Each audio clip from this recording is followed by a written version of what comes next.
we are going to move forward with Pilar Sánchez and her presentation. Pilar is a chemical engineer by Alicante University and has a master's degree in packaging, transport, and logistic technologies by ΙΤΕΝΕ, project manager at ΙΤΕΝΕ in the new advanced materials area with expertise in national and international R&D projects related with the development and design of new sustainable materials, mainly for packaging applications, to produce a new generation of renewable, biodegradable, and environmental friendly products.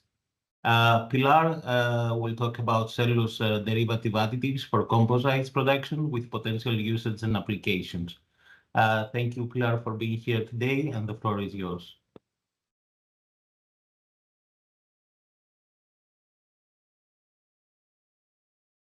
Hello, do you hear me well? Yes, we can hear you fine. Thank you. I'm going to share the presentation. Okay, do you see it? Yes. I'm trying to put in full screen. No, okay. Everything looks Thank you great. for the. Thank you. Okay, thank you for the introduction and good morning to everyone, and thank you for the interest in our workshop. My name is Pilar and I work at ΙΤΕΝΕ, and I'm going to speak about cellulose derivative additive. First of all, I want to speak briefly about ΙΤΕΝΕ, that is the center where I work. It's the reference center in packaging, transport, and logistics. We are located in Paterna, near Valencia, and we are more than 30 years developing technological solutions for the packaging industry. Well, we work in different areas of expertise, like the sustainable materials and technologies for the circular economy, the packaging safety, design and functionality, chemical exposure and environmental monitoring, and also the part of transport, logistics, and smart mobility. Well, we work, as you can imagine, in all the value chain of the packaging industry, from the raw materials, the packaging manufacturers, the logistics, the consumers, the waste manager, and the end of life, with the recycling and the waste recovery of the packaging of all the sectors. And we work in different technologies. We start with the synthesis of materials and the additive. Then we formulate the materials and we produce the final packaging. We also evaluate the interaction with the product. We perform the printing and functional surface for this type of materials. Also the recycling technologies. We have also an industrial biotechnology department for the valorization of different wastes, a nanotechnology department, and a part of toxicology and the safe by design for this type of project, and well, the part of transport. We have several laboratories and pilot plants, as you can see in this slide, like the microbiology lab, the characterization lab, well, all other for electronics, for transport. And some of these laboratories are also certified for make the characterization of the packaging. For example, the compostability trials, we have the accreditation to evaluate it, and transport simulation. And that's all about ΙΤΕΝΕ, and now focusing in the cellulose derivative additive. First, I want to start with a brief introduction, speaking about the linear economy and the circular economy, that nowadays we are focusing in the circular economy, trying to change our mind, and with that, this is in line with all the directives that you can see in the slide that Europe are planning, and also I have put the ones of Spain, and well, these directives want to ensure that the packaging market meets the specific requirements that we need for this new circular economy and for the sustainability, and to reduce the waste that we have nowadays and the problem that this supposes to the environment. Well, the objective of this directive is that all the plastic packaging has to be recycled for 2013, and also we have to reduce the packaging waste by 15% compared with the quantities that we have in 2010. And it's important to remark that in the last modification, they exclude the compostable packaging, and thus packaging that the plastic content is less than 5% of the total weight. And because of this legislation, the cellulose is one of the materials that is good for this new requirement because it meets all the points that the circular economy and the bioeconomy needs. It's a renewable material, it's also recyclable and biodegradable, coming from bio-based raw materials. And well, focusing in the cellulose derivative additives, we have two main process to obtain two types of cellulose derivative additives. First, we have to extract or isolate the cellulose from the wood materials, also annual plants, and also we have worked with several wastes like cereal husk, wood straw, potato fiber. We perform the cooking and the bleaching step to obtain the cellulose that are processed typical for the packaged paper industry. And when we have this cellulose extracted, we have two options. The first one is to perform only a mechanical treatment. So we reduce the size of the cellulose, cutting into small pieces. That is the one that you can find in the literature as microfibrillated cellulose or cellulose nanofibers. That is why you can find as MFC, NFC, or CNF, cellulose nanofiber or nanofiber cellulose. And the main important properties of this type of cellulose additive is that the diameter is smaller than 100 nanometer, but the length is higher than 1 micron. You will find this type of gel that we obtain that is usually at 2% of solid content, more or less, and due to the specific surface area of the cellulose, absorb the water and have this aspect of a very viscous gel. The other main cellulose derivative additives are the cellulose nanocrystal or cellulose nanowhiskers, that is CNC or CNW. You can find in the bibliography with the two terms. The cellulose nanowhisker is because if you observe it at the electronic microscope, you can see that the shape is like a whisker of a cat, and that's why this nomenclature is also used for this type of additive. In this case, what we perform to obtain is a chemical treatment and acid hydrolysis with a strong acid when we remove the amorphous part of the fibers, and we only get the crystalline region after the centrifugation and washing step. So we obtain the pure crystal of the cellulose. That's why in this case we have diameters of 20 to 80 nanometers, and the length is smaller, is 100 to 400 nanometers. Okay, and why choose this cellulose derivative additive for the composites? The first point is because are recyclable and biodegradable, as we speak. Other point very important is the low density that they have, so they can help us with the packaging lightening. Then they offer thermal stability to the final material and excellent mechanical properties. And finally, in the case of the packaging material, a property that is very important is the barrier property to oxygen and to water vapor transmission rate. So this is another property that we can improve with this type of cellulose additive. Here I also include the characterization that we usually perform to this type of additive, so you can evaluate if you want to use the quality that you have in this type of additive. In the case of the additive obtained by mechanical treatment, that is the microfibrillated cellulose, the MFC, and the cellulose nanofibers, we evaluate the quality index, the thermal stability, and electronic microscope in order to see the morphology. The quality index is a quick and easy procedure that allows to compare different types of MFC. The idea of this quality index that is developed by the LGP2 in Grenoble is to allow the production plants, the industry, to have a quality control in the lab that is quick in order to evaluate this additive if you want to use it. For that, we determine the nanosize fraction by the centrifugation of the suspension, and we determine the part that is sedimented. Also, the turbidity of the suspension, as smaller is the turbidity, smaller is the size of the particles, so it's best, the quality is better. Then you have to obtain a sheet of this nanocellulose and nanopaper that we call, and determine the mechanical properties by tensile test.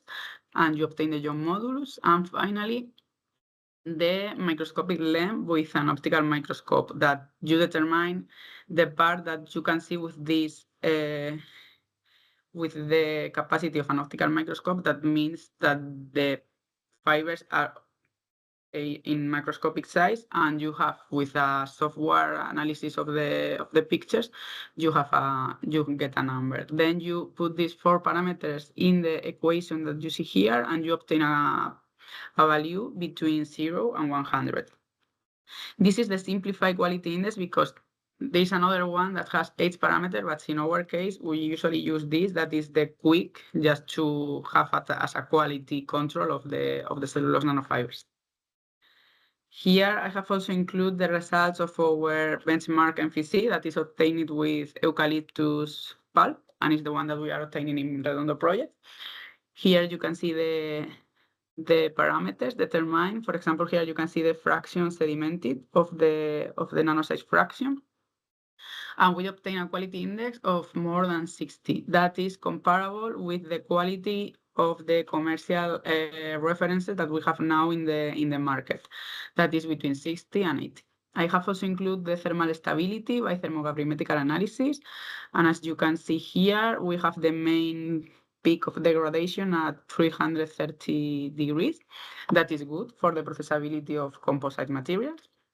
And I have included also the temp picture just due to see the morphology. And I think you're not going to be able to see the scale, but it's 200 nanometers. So you can see that the diameter is smaller than 100 nanometer, and the length, as we speak, is higher than 1 micron. Then, in the case of the cellulose nanocrystal, I have also included the examples of a commercial one that is from Cellulose, and the one obtained at REDONDO Project by ΙΤΕΝΕ. As you can see, here we can see like the whisker that we speak about, the shape of the nanocrystal, and also we determine the turbidity of the suspension, and we can conclude that the results are comparable and we have a quality similar to the one that is commercial. Well, another of the main properties of this type of cellulose additives is that they can be surface modified with different chemical groups in order to confer new functionalities and properties. So in this case, for the composite application, it's very important to increase the compatibility between the nanocellulose and the polymer matrices. And for that, the objective is to remove the hydroxyl groups of the surface with other hydrophilic groups less hydrophilic. So for that, you select the reagents that you want to use. We usually perform it in liquid medium because we obtain the cellulose in liquid medium and it's better for the modification. We remove more hydroxyl groups. We determine the time, the temperature that we need. And then after washing steps for remove the excess of reagent, we obtain the hydrophobic nanofibers. Also, we can evaluate, or we can use a specific modification, for example, for the flame retardant properties of the cellulose nanofiber. That is one of the objectives of REDONDO Project for the cables. And well, here I have included you a picture. It's with a cellulose substrate just because it's more visual. You can see like with a 7.5 of modified cellulose microfibers, you have a paper that is completely hydrophobic. And they don't have any other additive, it's just the recycled pulp and the MFC. So it's what we can obtain with this type of modification. And finally, for the retardant properties, we are also evaluating the use of the cellulose nanocrystals combined with the nanoclays and obtaining a hybrid nanoparticle to improve the flame retardant properties of the cables. And well, now starting with the cellulose composites. First, I want to speak about the process to obtain these composites. As much as of you will know, the composites are obtained by compounding process, that is the addition to a polymeric material of any other type of material to modify the properties of the initial polymer. So this is mixed. We can mix polymer with polymer, that are blends, polymer with different additives, that are the one that we are speaking today, with colorant, with mineral filler, and with fibers. It's very important that in this compounding process, the addition of the additives are well dispersed in the polymer matrix. because if we don't disperse the additive good, we will have points of break that they are going to disturb the mechanical properties or the barrier properties, and we are not going to get the final property that we are looking for with this additive.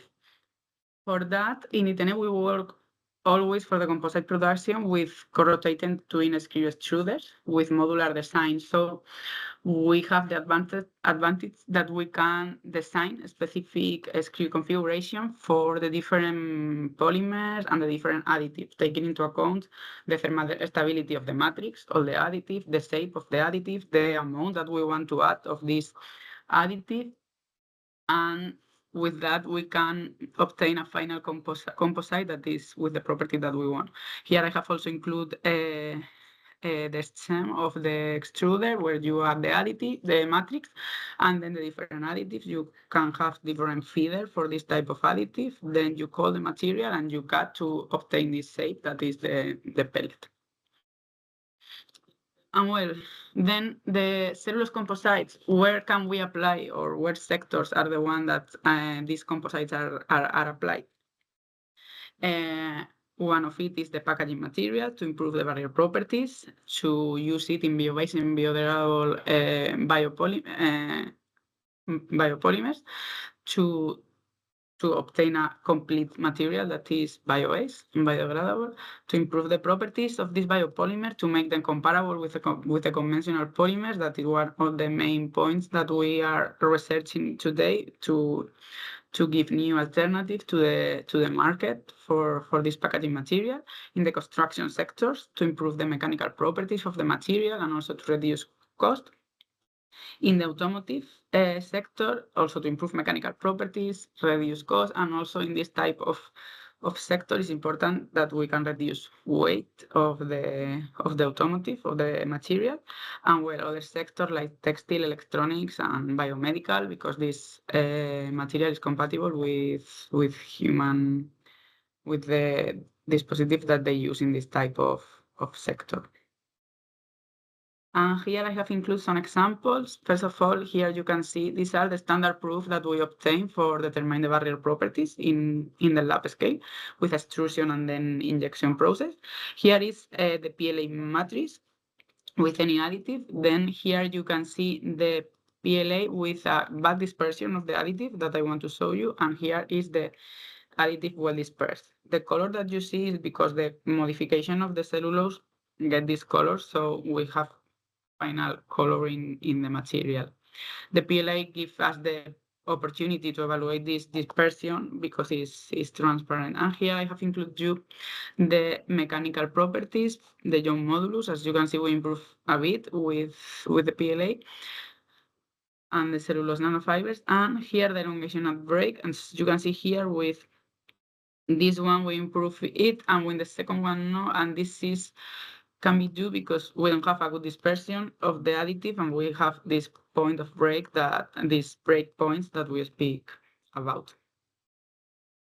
And here I have also included you an example of the oxygen and water vapor permeability of the PLA without any additive and with a 1% of MPC without modification, modified, and a 3% of modified. As you can see here, with the modified one, we obtain better results of oxygen transmission rate and water vapor transmission rate with a 16% of improvement in this case.